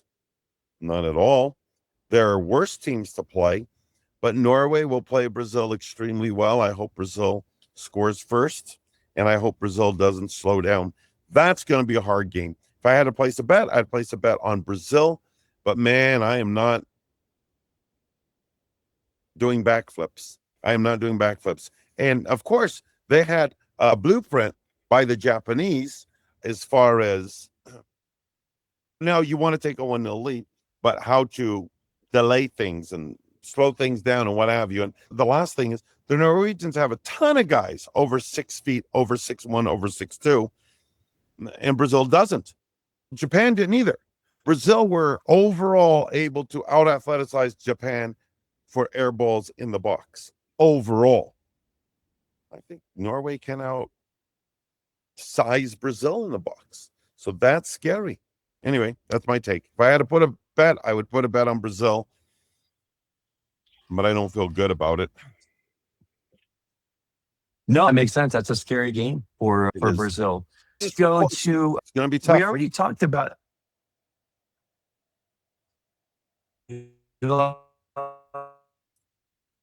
Talked about Switzerland, Colombia. We're going to talk about Portugal, Spain. I think that Portugal's kind of inconsistent coming into their own. They're super confident. You could argue, if I'm not mistaken, I think you could almost argue that, making some coffee here. Hopefully that wasn't too noisy. I got my espresso machine pounding away over there. I almost think that Ronaldo's not one of their best 11, and he's on there because of his name and his ego and whatever. And so I wonder if that game drags on for Portugal, how much sooner should you sub out Ronaldo and get a faster, fitter, younger player in there? That'll be my kind of one question for you about that. Because the thing about Messi and the thing about Modric, the difference in the type of player they are lends itself to being old, right? Because it's the way they play the game is with their head up here more than anything.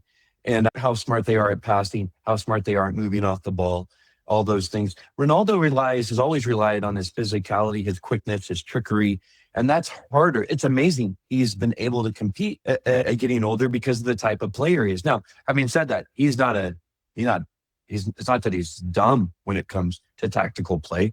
He knows how to position his body well. He's a good passer. He's good. So not downplaying, but I wonder if that game is tight towards the end. I wonder how soon you sub out a Ronaldo for that game and say, hey, we need something more against Spain. That's something to me to watch for. But that's probably the only unique maybe insight I've got that you haters say, because all they're going to talk about is how great Ronaldo is. And but yeah, what are your? I think this game could be wicked, and the reason being is this. It's the Iberian Peninsula rivalry, right? Portugal's here and Spain's wrapped around it. It's the Iberian Peninsula. So those two are tight. It's a derby. That's a derby, right? Like Canada plays the U.S. It's a derby. I think that at some point you're going to have to take Cristiano Ronaldo out because you need mobility at some point. But where I think that, he might not be in their starting 11 in theory because, come on, man, he got a huge shadow. But I will say one thing about him. Who there is physically meaner, bigger, tougher, stronger, faster than him?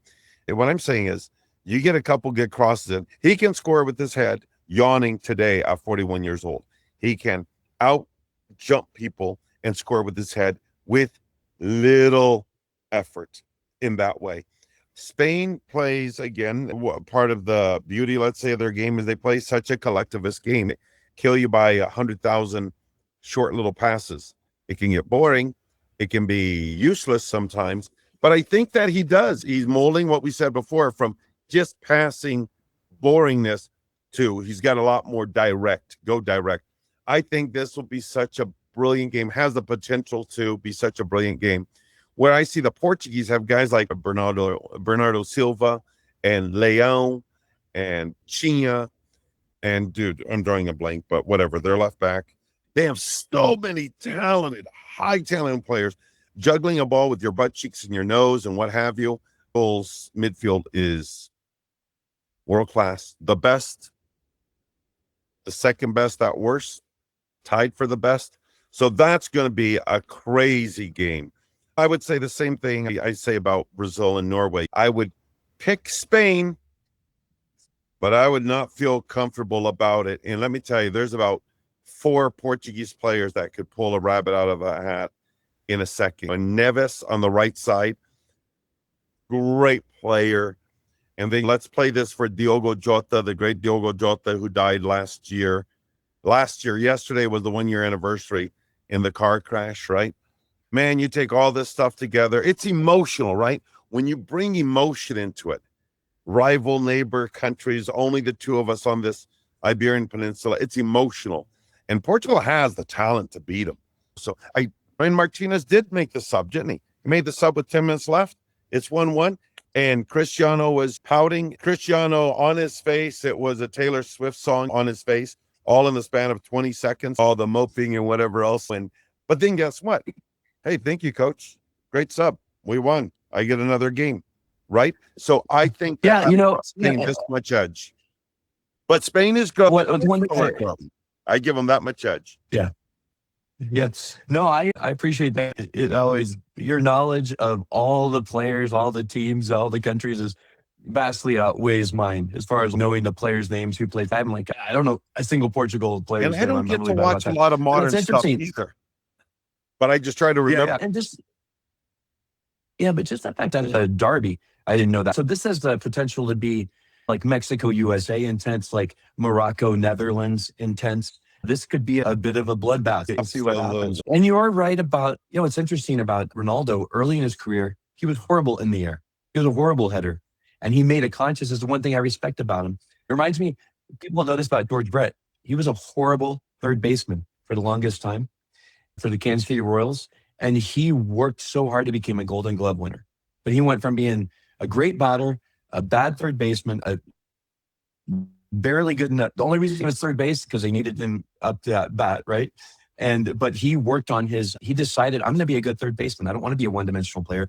And so Ronaldo, when the greats do that, when they're humble enough to go, hey, this is a weak part of my game, I'm going to work hard to improve it because then I can be a legend, not just another good player. Right? The first 7-8 years of Messi's career, he was not a very good free kicker. He was good. He's excellent now. The fact he didn't score one of those free kicks yesterday blows my mind. Oh, yeah. They were good kicks, too. Worked on it like you said George Brett did. Yep. And so Ronaldo worked on, and so he he does. He knows how to position it. What worries me, and when we talk about Belgium, this will worry with USA, but what worries me when I'm playing against an older player, that I'm like, okay, he's not going to beat my defenders one-on-one. He's not going to overpower my defenders, whatever, but sneaky like a fox. They know how to position themselves. They know how to find that spot in the box to get open, like a Harry Kane. Or a Messi. I'm just going to walk over here. Don't mind me. And then boom, they do something great. Yeah, that's that kind of Ronaldo to a degree. So, I think that's going to be a good game. That's a better game than I thought. I think that, I might favor, after hearing your assessment of everything, I might favor Portugal slightly.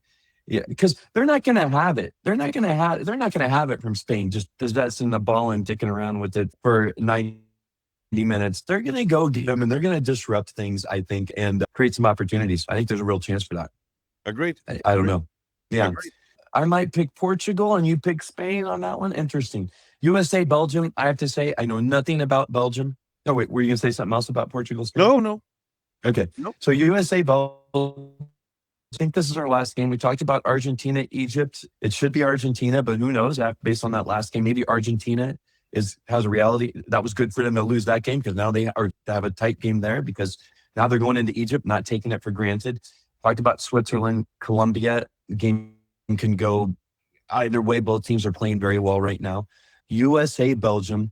USA, I always just think of them as young and inexperienced compared to just about anybody they play. Belgium has a soccer tradition of forever. I have a feeling, I don't know, I'm curious to hear how you know their individual players, but I imagine Belgium, not knowing anything about them, having a strong team full of players who play at the highest level for one country or another. I imagine they have a couple of old guys, maybe even an older, I'm just going to predict they have an older forward who I worry about because he's going to be crazy smart like a fox. He's going to know how to mess with. But to be fair, and so I think they're the best team by far that U.S. has faced so far is going to be Belgium, right? By far, they're the best team. Correct. I think they're the best older team. Yeah, the best team. Guys coming in, but their leaders are old. So let me say that kind of. Yeah, tell me all about it, man. I want to hear your take on it. Tell you about Belgium for 2-3 minutes. Then you wrap it up with the U.S. and then we go watch a game. Come on, Canada. Yeah. But I think Morocco, but come on, Canada. Okay. Yeah. Belgium. I heard this point the other day, and it was brilliant. It was by an American commentator. It was brilliant. The two guys who scored the goals, I think it was Lukaku and De Bruyne, against the U.S. in 2014 to knock the U.S. out of the World Cup. It was a game where Tim Howard made 14 saves, and it was like the most saves ever in a World Cup up to that point. He made 14 saves. And it was that thing he said, the stupid, I believe that we will win. Okay, why do you believe that you will win? That's stupid. What gives you hope, right? Look at my red, white, and blue. Okay, what gives you hope? Those two guys, 2014, this is 12 years later. Father Time is undefeated, right? And it's, what is it? Diminishing returns now, right? De Bruyne and Lukaku.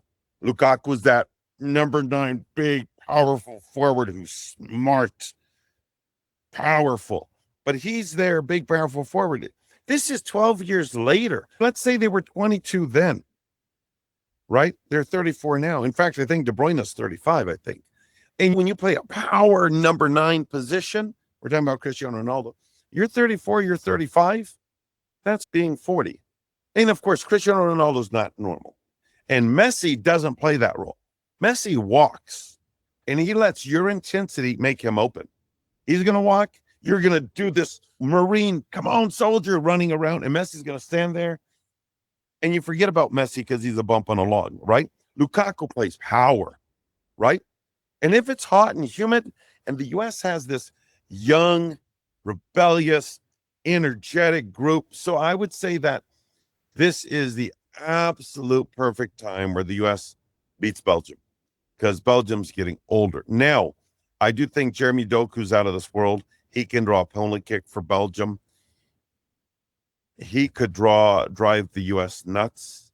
I think that if Lukaku, I don't know, if they can get him a lot on Ream, the 38-year-old American defender, and think, hey, if I'm 34 or 30, by the way, Lukaku is a bit bigger than the average Kansas City Chiefs linebacker. His shoulders are like this. If I'm old, I'm going to get on your old guy. And with Doku and De Bruyne, I'm shocked. All of his shots have gone off like this. De Bruyne hits a ball as purely as anybody playing the game today. He does. But he's missed 4 or 5. I'm in shock. I think this is the time where a young, believing, now I can quote the Japanese because Brazil's beaten them and I'm not worried about them right now. But, and I'm not going to say it in Japanese, but there's a saying I heard that the Japanese have: the experienced, which we talk about how great experience is, the experienced should fear the strength of youth. The U.S. has this youth thing going on, man. Wow. And like we said, they have 15, 16 players that can, and there's no real difference. But be aware, Belgium was down 2 goals. They can believe they can come back because they scored 3 goals in about 30, 40 minutes. And then Belgium does have talent, because when they took off Doku, this brilliant player, and De Bruyne, they brought in 2 subs and they scored goals, 3 goals. So they have things they can do. But I think the U.S., man, they have this young, rabid dog energy. And they're playing. This is the best team and the oldest team. So, yeah, you'd almost be more fearful of, based on what happened in that last game with Belgium. If I'm the coach, I think about, if it goes on with the USA and we're not winning, we're not leading, I make those subs earlier, right? Yeah, I put on what worked for me in that last game. I put those guys on earlier. That might be the way to go.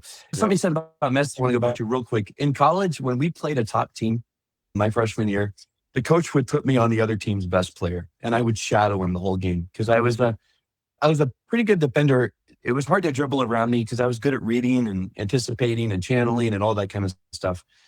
But if someone gave me the assignment of marking Messi for the whole game, let's take Messi out of the game. Let's put someone on Messi for the whole game. Just take him out of the game.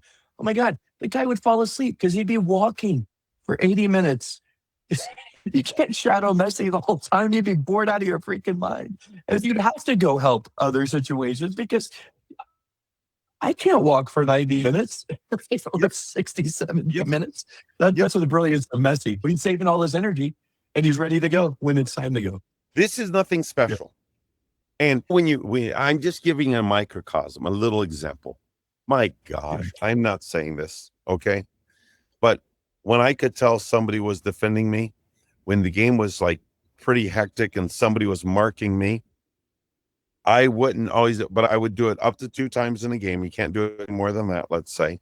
One time I would walk towards the sideline talking to the coach and just saying something like, we've got good possession, we're moving forward, and just saying something. But the first thing I would do is I would go down and I would tie my shoes. So I would, at some moment, just pull, untie. Then I go down and I'd tie my boots. Because as I tied them, then I would just flip-flop legs and go to tie the other one. That guy would lose his mind, because what they put on you is a warrior. They put a warrior on you. And a warrior cannot, my mom, she cannot stand, her best day is getting up, scrubbing the toilets, doing a word puzzle, then getting up, cleaning the shelves, then get up and clean out the fridge. When they put somebody like that on you, and you're clever, and they are honest as the day is long, they can't stand there with you. Roberto Vieri, who's Christian Vieri's dad, an old coaching buddy of mine and yours, played with him for 1 year. And he was older, and he was a chain smoker. And when they put him on, he always had a guy who would man mark him. And he would literally stand for 4 or 5 minutes in one spot and say, okay, game can be 10 on 10 then. Because I'm not going to run. I bring this creativity. And you guys just lost a guy who's 23 marking me, who's a 38-year-old chain smoker. I'll just stand. Yeah, no, that's a good point. It's fun. I remember when I was marking. Yeah, I remember when I was that guy, and the guy would go, "Hey, coach, I got a shadow." He'd make fun of me because I was the guy marking him in the college game, and it never was all that effective. To be fair, it wasn't that effective trying to take the guy. I never took him out of the game because I get bored out of my mind. I'm ADHD. The reason I play soccer is because I'm ADHD. Otherwise, I'd have played baseball. Exactly. Now, let me give you one more thing. Okay.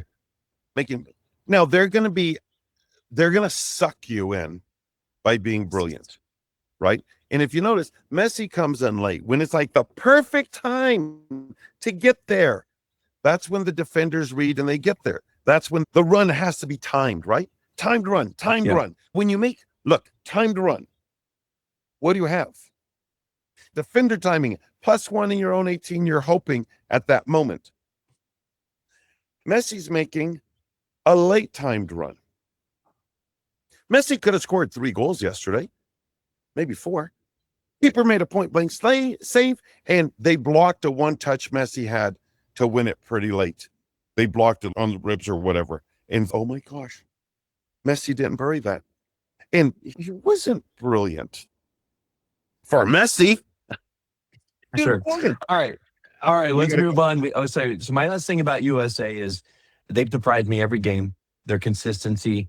I'm just waiting for the other shoe to drop with the USA right now. When are they gonna make that stupid errant pass out of the back that creates that? When are they gonna do that silly thing that they've always done in a World Cup that loses them the game or whatever?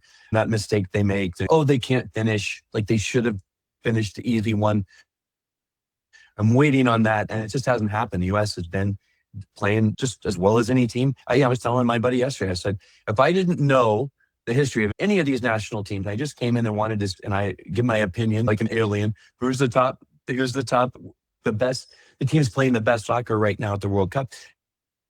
USA might be in the top 5. If I went back and looked at the games of how they're playing, Mexico be in the top 5. Yeah, they are. They're playing. 3 hosts are into the final 16. Wow. Yeah. Go ahead. Yeah. That's good. Now, we're talking about that red card against in any other year, when that red card happened, we already talked about that a little bit. I felt it was so impressive that the U.S. perfectly played how you play when you're a man down. They handled that with character, with maturity. So that gives me hope that they're going to keep playing because they've showed maturity the whole time. They got screwed over on that red card. Especially like we talked about earlier, if you're going to use VAR to screw me over, hey, I can take pictures and show you examples of 6 other guys getting cleated the same way that guy cleated, and it didn't even go to VAR. And the guy didn't even get a yellow card. And so these still pictures are showing of Messi cleating that guy from behind. No doubt that, and not even that referee made the right or wrong choice in that moment. He made a different choice than what was made in 6 other games. And like I said, when I saw Messi tweet that guy in that game, I was sad because I thought, oh, Messi might get a red card here. And I'm not going to see him for the rest of this game and the next game. My heart did not want him to get a red card, right? But as an American forward that nobody knows, the referee doesn't care. He's got no emotion in it. He's just going to call it. And it looked horrible when that guy's ankle was turned under. It looked bad. It looked like he could have broken his ankle. But bad call, whatever. We don't agree with it. It was inconsistent, yada, yada, yada. So in the past, I would be like, oh, man, USA doesn't have a chance. Their leading goal scorer is out of the game this next round. They don't have a chance. What do we do? But like we talked about, they have 15, 16 guys worthy of starting. They've got other goal scorers. Whether it's Berhalter or Reina, or Claudia Reina, rather. I can't remember who else they got. It's really good. I will say this. What concerned me about Pulisic in that last game, he really faded fast when we were down a man. He looked tired. I was like, oh crap. Sub Pulisic off now. There's no need for him to be out in the field. We're up 2-0. Get him off the field. Even when we were up 1-0, I was like, let's get him off the field because he looks tired. I am concerned about Pulisic's durability, but if he's on, if he can step up and be that great player consistently, he could be the guy that leads the team to the end. I just don't know. Then you got McKinney, who's a workhorse. The first time he subbed off was in that game. He's played the whole. So I think we got a great chance. Our keeper hasn't been tested all that well, but he's been consistent. He hasn't let in easy goals. To be fair, we had a lot of corners against us where they tried to pack it in and disrupt the keeper mentally and physically, and he withstood that in the last game. So yeah, I think USA got a great chance, and it'll be, you and I are going to be very happy. Both of us are going to be very happy the next time we meet for our podcast.